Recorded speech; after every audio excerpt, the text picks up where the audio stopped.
So we're here today to talk about your new project on Fire Island, Trans Creative Celebration Weekend.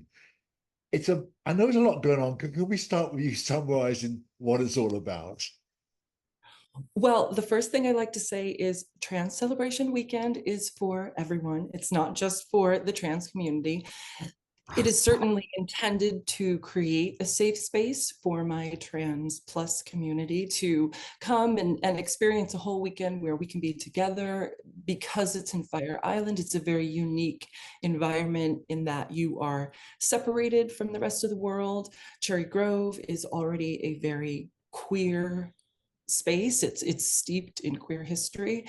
So it's special that we as the trans community get to come together and have 3 days where the outside world isn't really coming at us, which right now in this political environment, we kind of are like the number one uh, dog whistle. And so for us to be able to come together and not just have parties, we have parties, but have resources and nature walks and different people, different kinds of trans people. We really wanted this to be a weekend that represented not just one kind of trans person. And we say that the weekend really is about trans celebration, mind, body, and spirit. So yes, we have a lot of events on the schedule. I think just about 25 over the 3 days. And they overlap. Some are beautifully choreographed, so you can go from this one to that one. And it's really going to be a great weekend. Last year was so amazing. And so I think the word is out even more. And I think we're going to have a great, great weekend. Would it be unfair to ask you to name a couple of your favorite events during the weekend? I'm going to anyway. Oh gosh. Well, one thing, not to be arrogant, but sort of I always say like my fingerprints are all over it because I kind of conceive the weekend and then I reach out to people to sort of say, hey, could you do this with me? Work on an itsy bitsy budget that we have that which I spend sort of like the winter collecting from generous community members in Cherry Grove who fund this weekend to open up Cherry Grove to everyone and mostly to keep it queer. So I kind of have a heart for all the events. What would be like my favorite? I'm really excited. When you come to Cherry Grove, you take that 20-minute ferry ride from the real world, from America, we call it. And many people, when you get to Cherry Grove, when you sort of come upon the dock, and we have these big, majestic flags. We have the wonderful traditional Gilbert Baker flag flying from our mast. We also have the American flag. We have the progressive flag that integrates in and out. And this year we raised money so we can buy a huge trans pride flag. So that's going to kick off the weekend, is just being able to erect this massive trans flag. So as people are coming in all weekend, it's just trans joy as soon as you see Cherry Grove. You have a film festival too, which is Mhm. brilliant. Any names of any films that you particularly like that you're going to show your screen? We made a decision, two things. Number one, when we started the film festival, to keep the costs of the film festival really economical, because most of the time when you enter a film festival, and you're unlikely to probably get into most of them, especially if you're smaller projects, which most trans projects are, you're spending hundreds, if not thousands of dollars just to enter into film festivals. So our goal was to make sure that our fees were really low. And so on top of that, we kind of had a mind to short films because it allowed us to have more space to showcase more trans filmmakers. Because oftentimes in a sitting, I've planned other film festivals, you can keep people in one space for maybe 2.5 hours, and it's going to get uncomfortable. Yeah, yeah. So usually, because most feature films these days seem to be an hour and a half, if not more, you kind of don't really get a lot of opportunity as a film festival to see a lot of people. And again, I really wanted that to be something that happened, that a lot of people got a moment to come out or just to know that their film was being seen by other trans people, even if they're on the other side of the world. So I don't want to call anybody out because everyone's fantastic. And I'm really, I'm excited because there's music, there are documentaries, And I'm really excited about how many dramatic features there are, because again, our community doesn't get a lot of funding. We don't necessarily get to be the people behind the camera and in front of the camera. And we've got a lot of projects that are both. And I'm really excited about getting to present that to people. Parker, you made a valid point.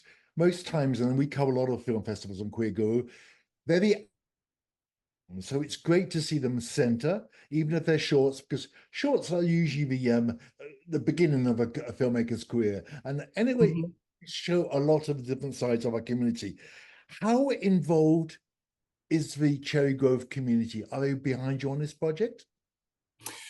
It is because of Cherry Grove that I'm able to do this, truly. The money that we raise, because everything's free. So anyone who's coming to visit, we ask you for no money. And the only reason I can do that is because I reach out to my kind community members all winter long and I beg them for money, but they give it so easily. And because I've spent, this is my 10th year anniversary in Cherry Grove, and in those 10 years, I've done a lot of community service. I've raised a lot of money for other organizations. So last year was kind of a moment of me. I would joke that Trans Celebration Weekend was built on favors and bubblegum. And so it was me calling in like, hey, can I use this community house? You know, I've raised a lot of money to keep it going. Can I use this space for my trans community? And Cherry Grove not only allowing me to do it, but saying, yeah, let's also do a free bag check for everybody, and then helping initiate that. So even on the day of Trans Celebration Weekend, on Saturday, we're going to have a downtown social. We're featuring this amazing trans chef named Amon Ra.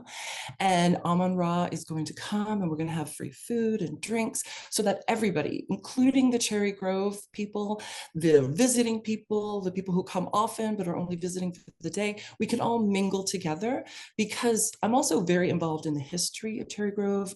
A few years ago, I did an exhibition at the New York Historical Society called Yeah. Safe Haven, Gay Life in 1950s Cherry Grove. I love the history of Cherry Grove and I want it to remain queer.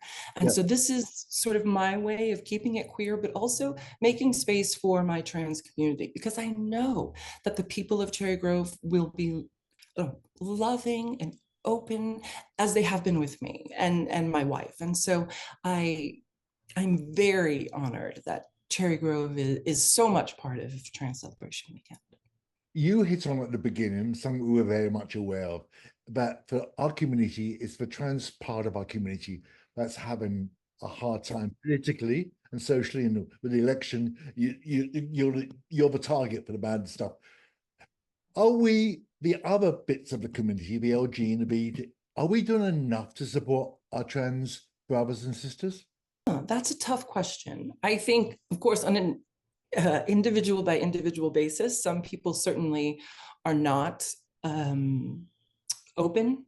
And I think that that's human nature. When it's something new, especially when you have forged a path, as many of our elders have done for us, it's sort of like, well, the road is paved now, and this is the road. The road doesn't change now. And I get that.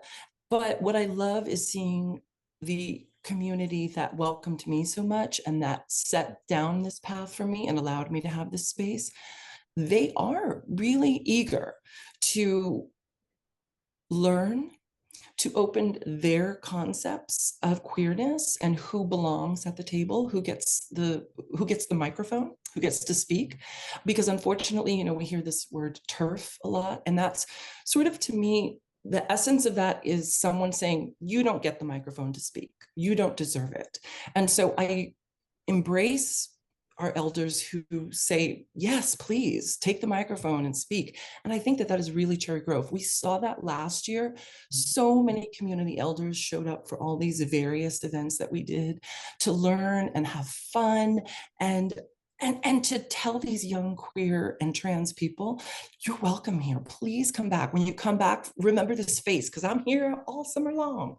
And so it's a wonderful intermixing. And I tell that to the people of our community who have been there forever. The people coming want to know your history and they want to become part of it. And I always say, like, the things we do now is the archive of tomorrow. So I think we have to be inclusive of each other. And I think the people who latch onto that and embrace it are going to have a wonderful experience moving forward. And I think people who don't are just hurting themselves. Thank you. Thank you so much. I wish you every success. If I wasn't so wedged here in Provincetown, I'd make my effort. But maybe next year. Good luck and thank you for talking to me today. Thank you so much. I appreciate it.